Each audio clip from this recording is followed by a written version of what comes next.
三河芥川龍之介歩くもった冬の日暮れである私は横須賀発上り二等客車の隅に腰を下ろしてぼんやり発車のフェを待っていた。塔に電灯のついた客車の中には珍しく私の他に一人も乗客はいなかった。外を覗くと薄暗いプラットフォームにも今日は珍しく見送りの人影さえ後を絶って、ただ檻に入れられた子犬が一匹時々悲しそうに吠え立てていた。これらはその時の私の心持ちと不思議なくらい似つかわしい景色だった。私の頭の中には、言いようのない疲労と倦怠とが、まるで雪曇りの空のような、どんよりした影を落としていた。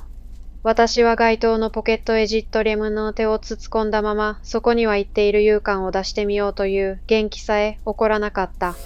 が、やがて発車のフェが鳴った。私はかすかな心のくつろぎを感じながら、後の窓枠へ頭を持たせて、目の前の停車場がずるずると後ずさりを始めるのを待っともなく待ち構えていた。ところがそれよりも先に、けたたましい、ひょりげたあの音が、改札口の方から聞こえ出したと思うと、間もなく車掌の何かいいのの知る声とともに、私の乗っている二等室の戸ががらりと開いて、13、4の小娘が一人、慌ただしく中へ入ってきた、と同時に一つ、ずしりと揺れて、おもむろに、汽車は動き出した。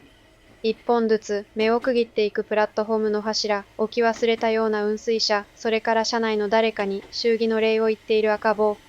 そういうすべては窓へ吹きつける梅煙の中に未練がましく後ろへ倒れていった。私はようやくほっとした心持ちになって巻きタバコに火をつけながら初めて物今蓋を上げて前の席に腰を下ろしていた小娘の顔を一別した。それは油気のない髪をひつつめのイチョウ返しに移うて横なでのアートのあるひびだらけの両頬を気持ちの悪いほど赤くほてらせたいかにも田舎者らしい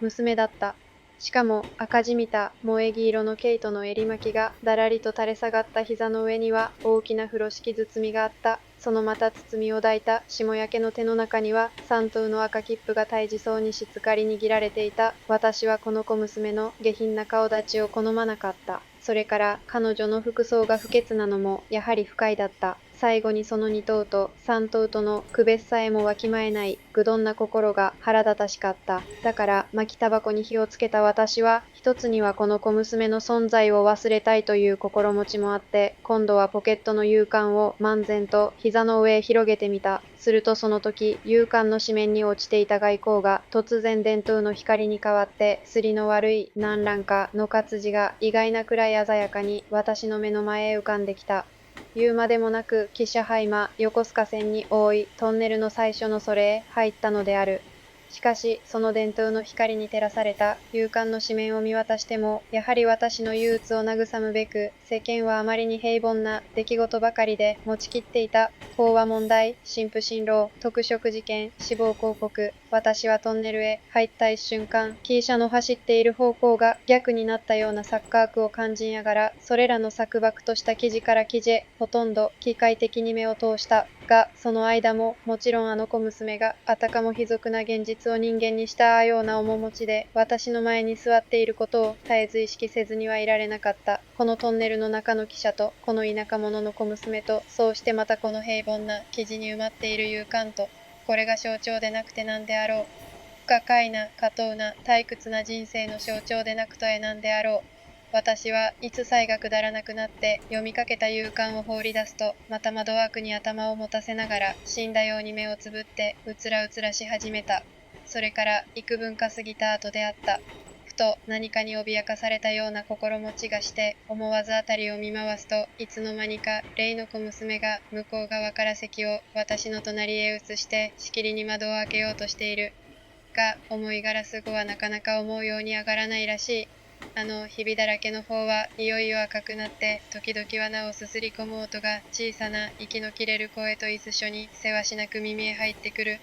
これはもちろん私にも幾分ながら同情を引くに足る者にはそういなかった。しかし、汽車が今まさにトンネルの口へ差し掛かろうとしていることは、誤色の中に枯れ草ばかり明るい両側の山腹が間近く、窓側に迫ってきたのでも、すぐに合点のいくことであった。にもかかわらず、この小娘はわざわざ閉めてある窓の音を下げようとする。その理由が私には飲み込めなかった。いや、それが私には単にこの小娘の気まぐれだとしか考えられなかった。だから私は腹の底に依然として険しい感情を蓄えながら、あの霜焼けの手がガラス戸をもたげようとして悪戦苦闘する様子を、まるでそれが永久に成功しないことでも祈るような冷酷な目で眺めていた。すると間もなく凄まじい音をはためかせて、汽車がトンネルへなだれ込むと同時に、小娘の開けようとしたガラス戸はとうとうばたりとしたへ落ちた。そうしてその四角な穴の中からすすを溶かしたようなどす黒い空気がにわかに息苦しい煙になって、もうもうと車内へみなぎり出した。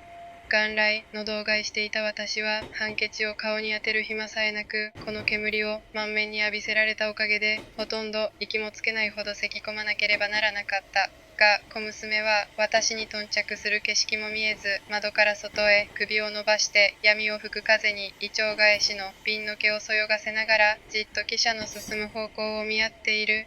その姿を梅煙と電灯の光との中に眺めたとき、もう窓の外がみるみる明るくなって、そこから血の匂いや枯れ草の匂いや水の匂いが冷ややかに流れ込んでこなかったなら、ようやくせきゃんだ私は、この見知らない小娘を頭ごなしに叱りつけてでも、また元の通り窓の戸を閉めさせたのに、そういなかったのである。しかし汽車はその自分にはもうやすやすとトンネルを滑り抜けて、枯れ草の山と山との間に挟まれたある貧しい町外れの踏切に通りかかっていた。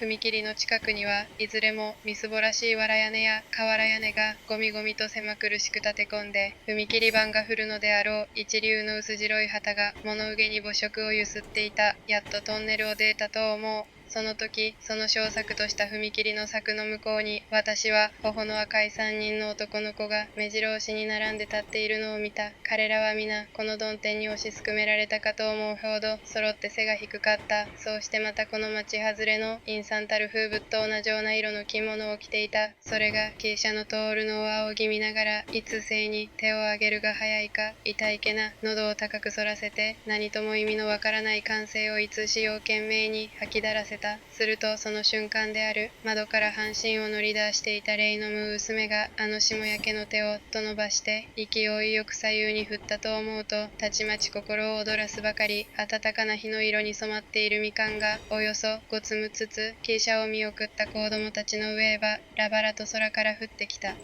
私は思わず息を飲んだ。そうして刹那にいつさえ折を返した。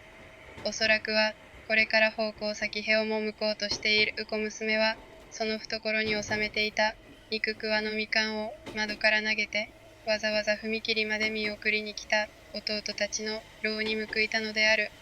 母色を帯びた町外れの踏切と、小鳥のように声を上げた三人の子供たちと、